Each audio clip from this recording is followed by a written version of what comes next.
Welcome back to Worldview. Where's the passion to courageously serve and lead? Well, this is the Monday Line, and I'm Dennis Campbell. Watching the ginned-up GOP Republican Tea Party scandal over the Obama administration's handle of the Benghazi disaster, the one where Ambassador Stevens and 3 others lost their lives on September 11th of last year, has filled me with a level of personal disgust and outrage that almost feels unhealthy.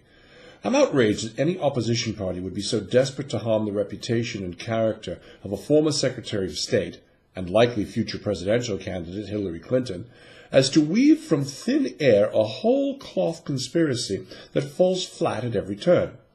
Yet what is scandalous is that this all continues to get media attention, despite men and women of character having testified fully openly, and the incident reviewed by a former ambassador with very specific findings and recommendations for increasing security.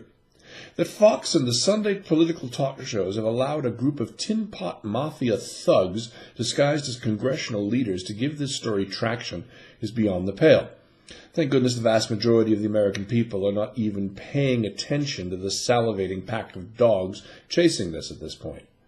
Representative Darrell Issa is a Republican from the state of California. He's the chairman of the House Oversight, a.k.a. Witch Hunt Committee, and has made a fool of himself repeatedly, issuing bold-faced lies on Sunday's Meet the Press program whilst trying to convince host David Gregory that Secretary Clinton was not a target of any investigation. He doubled down by saying neither was President Obama, then tripled down by being called out in studio on his lies by former Ambassador Thomas Pickering, co-chairman of the State Department's Accountability Review Board on Benghazi. Now, they thoroughly investigated the incident, and Issa lied on national television saying Pickering refused to testify at his hearing. Said Pickering, quote, "That's not true."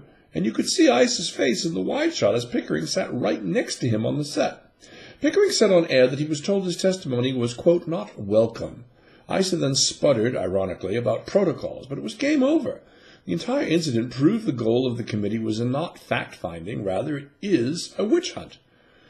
Said Pickering, "Our report has 29 recommendations. The bulk of them concern the insufficiency of the State Department's preparation of that post to deal with the security challenges. And I don't think there's any other explanation, and I can't believe that, in fact, he still sits here and makes those charges," close quote. That was referring directly to Representative Issa. He makes them because this is not a Republican Party I remember. It has no passion to serve anyone but their corporate masters, enriching themselves and failing to serve the broad base of citizens who elect them every 2 years.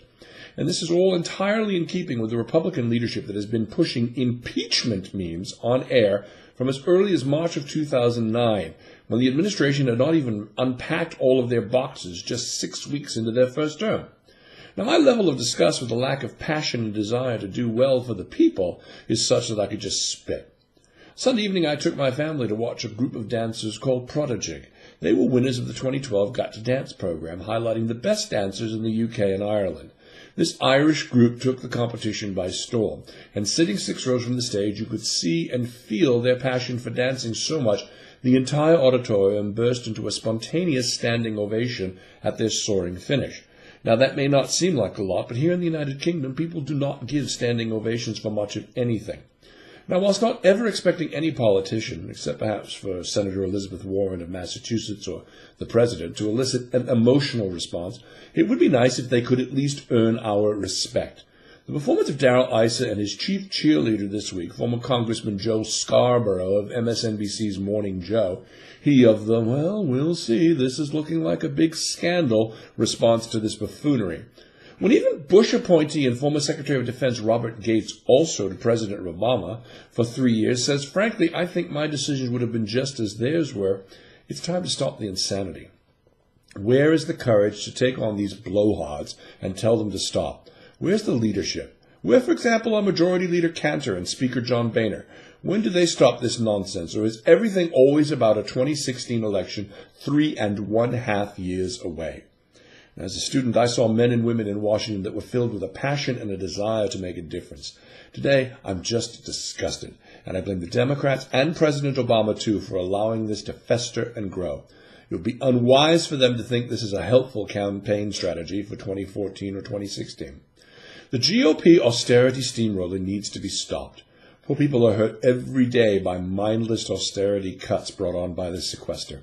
Everyone needs to do more than make speeches and then run to the nearest press microphone to point fingers of blame. And we in the media have to do a much better job of telling the story. We have to stop assuming people have a 7-second attention span and stop trying to fit 12 to 15 segments into a half-hour news program. Let's tell the whole story and stop letting people get away with corporate spin or governmental spin in the interest of equal time. We need to do our job, and when someone is spouting bullshit, call them on it. And that brings me to the last group, we the people. We need to get everyone involved and out there voting in off-year elections. I talked last week about not being arsed or bothered to vote. Well, as citizens, we have a duty to make sure everyone votes, even if you have to drag them to a polling place yourself. Career politicians, rather than rewarded by poor turnout, they end up with these lopsided wins. The demographics are changing dramatically in districts around the USA, here as well as in the UK. Now make sure everyone votes. Elections are won or lost by one thing only, turnout. So get arsed and get out there and vote.